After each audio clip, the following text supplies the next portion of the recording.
दोस्तों, इस वक्त मैं ऐसे मकबरे में हूं जो अपने आप में नायाब है। जी हाँ, ये है दिल्ली सल्तनत के शासक गयासुद्दीन तुगलक का मकबरा। ये मकबरा तुगलकाबाद किले के ठीक सामने बना हुआ है और ये पहली ऐसी भारत की इमारत है जिसे भूकंप रहित माना जाता है, यानी कि भूकंप का इस पर कोई असर नहीं पड़ेगा क्योंकि इसकी बनावट ही ऐसे बनी हुई है। देखिए कितनी नायाब चीज है। मकबरा एकदम मुरब्बे शक्ल का है जो अंदर से 34.5 फुट ऊंचा है। नीचे से ऊपर की दीवारें ढलवा बनाई गई हैं, इसी वजह से भूकंप का असर नहीं होता। गुंबद की माप अंदर से 35 फुट और बाहर से 55 फुट है और ऊंचाई 20 फुट है। पूरी इमारत लाल बलुआ पत्थर की है, लेकिन गुंबद संगमरमर का है। इसी शैली को देखकर मुगलों ने अपनी इमारतों की तामीर करवाई। मकबरे की बाहर से ऊंचाई 70 फुट है और गुंबद जो संगमरमर का है उसकी ऊंचाई करीब 10 फुट है।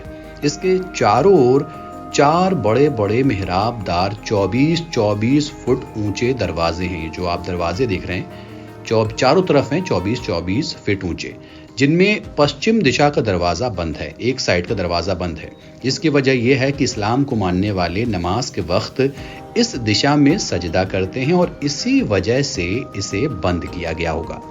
गयासुद्दीन तुगलक की मौत अपने एक लड़के और चंद साथियों के साथ 1325 में एक मंच के नीचे दबकर हो गई थी। इसके बाद उन्हें रातों रात यहाँ लाकर इस मकबरे में दफना दिया गया था। ये मकबरा गयासुद्दीन तुगलक ने अपने मरने से पहले ही तैयार करवा लिया था।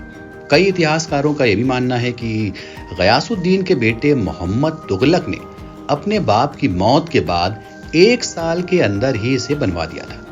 जैसा कि पहले भी आपको बता चुका हूं, इसकी दीवारें ढालदार बनी हुई हैं। मकबरे का बाहर का दरवाजा बड़ा आलीशान लाल रंग के पत्थर का बना हुआ है, जिस पर 32 सीढ़ियां चढ़कर जाते हैं। इसका जो कंपाउंड है उसकी दीवारों में बहुत से हुजरे हैं जो गरीबों के आराम के लिए बनाए गए थे। इस मकबरे के अंदर 3 कब्रें बनी हुई हैं। बीच वाली कब्र सुल्तान गयासुद्दीन तुगलक की है, बाकी 2 में से एक मोहम्मद शाह की है जो सिंध में 1351 में मारा गया था, और दूसरी जो है वो गयासुद्दीन की बेगम की कब्र है। कब्रें सादी चूने मिट्टी की बनी हुई हैं। ये कब्रें पूरब की ओर हटकर बनी हैं, मकबरे के बीच में नहीं है, मतलब बीचों बीच नहीं है, साइड में है। शायद और कब्रों के लिए जगह छोड़ी गई होगी। तीनों तरफ के दरवाजों पर संगमरमर की जालियां भी हैं। दक्षिण की तरफ एक दालान के बाहर एक कुआं है जो पर्दे का कुआं कहलाता है। इस तरफ तहखाने का दरवाजा है जो अंदर अंदर चला गया है।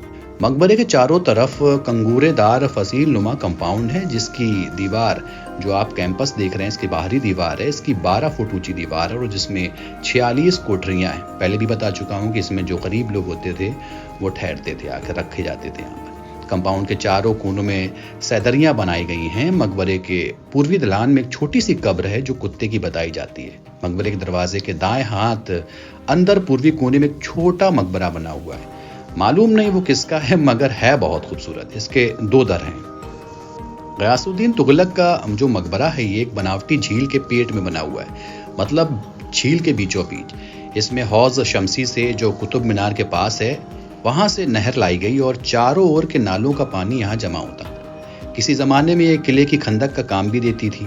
ये झील 600 फुट लंबे मेहराबदार पुल से मिला दी गई है। पुल के 27 दर हैं। मतलब आप जब आएंगे तुगलकाबाद किले से बीच में सड़क है, फिर सड़क पार करेंगे तो फिर आपको ये पुल मिलेगा और पुल से सीधे आप इस यहाँ पर आ जाएंगे, जो आपको ये मकबरा है यहाँ तक पहुँच जाएंगे। मकबरे का जो मेन दरवाजा है वो काफी बड़ा है, जो लाल पत्थर का बना हुआ है। दरवाजे में एक दालान भी है। मकबरे का नाम तिकोनिया कोट भी है। सड़क से मकबरे के दरवाजे तक पहुंचने के लिए एक पुल बना हुआ है। शायद फिरोज शाह तुगलक ने इसे बनवाया होगा।